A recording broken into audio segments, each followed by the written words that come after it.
Hello मेरे प्यारे बच्चों, तो कैसे हैं आप सभी लोग। आज मैं बताने वाली हूँ आपको अ डस्ट ऑफ स्नो पोयम की एक्सप्लेनेशन, जो कि बहुत ही इजी है। आप लोग भी एक ही बार में माइंड में बिल्कुल सेट हो जाएगी और एग्जाम में बिल्कुल अच्छे से आप लोग नोट कर कराओगे। तो अ डस्ट ऑफ पोयम है जिसको लिखा था रॉबर्ट फ्रॉस्ट ने, जो कि एक अमेरिकन पोएट थे। उन्हें अपने नेचर से बहुत ज्यादा लगाव था, तो उनकी पोएम भी जो है वो हमें साफ देखने को मिलती है कि कितनी मिलती जुलती होती है अपने नेचर के लव से। तो ये जो पोएम है ना, इसमें बताया है the way a crow shook down on me the dust of snow from a hemlock tree। यानी कि एक यहाँ पे मैं आपको पहले रफली बता दूं कि इस पोएम में एक पोएट अपने बारे में बात कर रहे हैं, दूसरा एक हेमलॉक ट्री के बारे में बात कर रहे हैं, देन एक क्रो के बारे में बात कर रहे हैं। जो कि वेस्टर्न कल्चर में हेमलॉक जो ट्री होता है, एक हेमलॉक ट्री जो होता है वो पॉइजनस ट्री माना जाता है, यानी कि वो अपशगुन टाइप का माना जाता है। ऐसे ही क्रो जो है उसको भी एक अपशगुन माना जाता है, मतलब बहुत ज्यादा कोई लकीली नहीं माना जाता। देन उन्होंने ये बताया है इसके बारे में, तो आपको मैं पहले एक पिक्चर के बारे में बता दूं। देन यहाँ पर जो एक मैंने ट्री बनाया है ये है हेमलॉक ट्री। यहाँ पर ये जो है वो है डस्ट, ये हमारा हो गया क्रो, देन ये हमारे हो गया पोएट।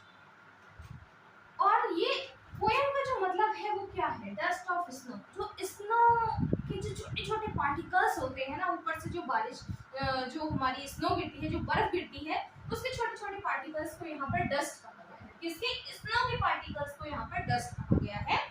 तो आर डस्ट ऑफ स्नो यानी कि जो हमारी जो बर्फ है उसके छोटे छोटे पार्टिकल्स को तो कहा गया है अगेयर प्रो।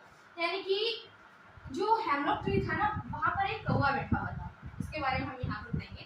हेमलॉक ट्री पे एक कौवा बैठा हुआ था। हेमलॉक ट्री भी पॉइजनस है, कौवा भी निगेटिव है। देन यहाँ से पोएट निकलकर जा रहे हैं। पोएट जब जा रहे होते हैं ना, तो पोएट का मूड जो होता है वो थोड़ा सा अपसेट होता है। पोएट थोड़े से अपने आप से अपसेट होते हैं, तो पोएट यहाँ से निकलकर जा रहे होते हैं। अब क्या होता है, वहां पर एक कौवा बैठा हुआ होता है और इस पेड़ के ऊपर बहुत सारी पार्टिकल्स होती है। किसकी? डस्ट ऑफ स्नो की। जो हमारी है वो एक पार्टिकल्स है डस्ट की।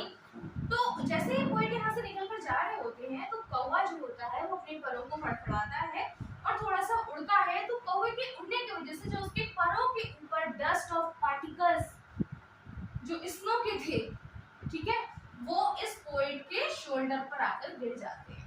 जैसे ही मैं अब निकल कर जा रही हूँ, मेरे यहाँ शोल्डर पर कोई भी चीज आकर गिरे तो मैं एकदम उसको झाड़ूंगी। ऐसे ही पोएट जो होते हैं वो उसको झाड़ते हैं, तो जो उनका मूड होता है वो एकदम से फ्रेश हो जाता है। उनके माइंड में एकदम फ्रेशनेस फीलिंग होने लगती है।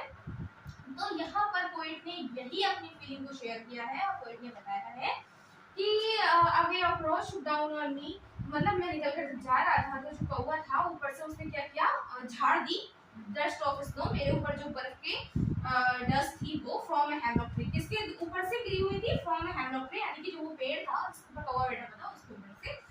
हैज गिवन माय हार्ट, उसने मेरे दिल को दिया अ चेंज ऑफ मूड, मतलब उसने मेरा जो मन था वो थोड़ा सा बदला। And save my and save some part, और उसने बचा लिया कुछ हिस्सा of a day I had done, जो मेरा बर्बाद हो चुका था। ठीक है, तो बहुत ही छोटा सा है, कुछ ज्यादा नहीं है कि मतलब पोएट निकल कर जा रहा था तो उसका मूड खराब था।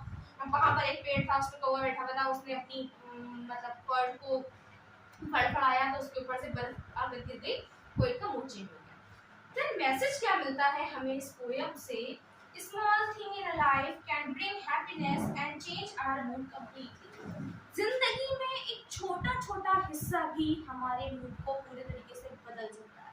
कभी कभी ऐसा होता है ना, कोई कोई इंसिडेंट्स ऐसे होते हैं जो हमारी जिंदगी को भी बदल देते हैं। हमें नहीं लगता कि हम इतनी जल्दी उस चीज से बाहर निकल आएंगे, बट हम नेचर की एक छोटी सी हेल्प से बहुत आगे निकल जाते हैं और हम उस चीज से बिल्कुल ही जो हमारी चीज बर्बाद हो चुकी थी उसको हम रिकवर भी करना शुरू कर देते हैं। तो पोएम में बस यही था और बहुत ही अच्छी पोएम है। अगर आप लोग इसको दिमाग से पढ़ेंगे तो शायद एक ही बार में आप इसको बहुत अच्छे से कर सकते हैं। Thanks for watching.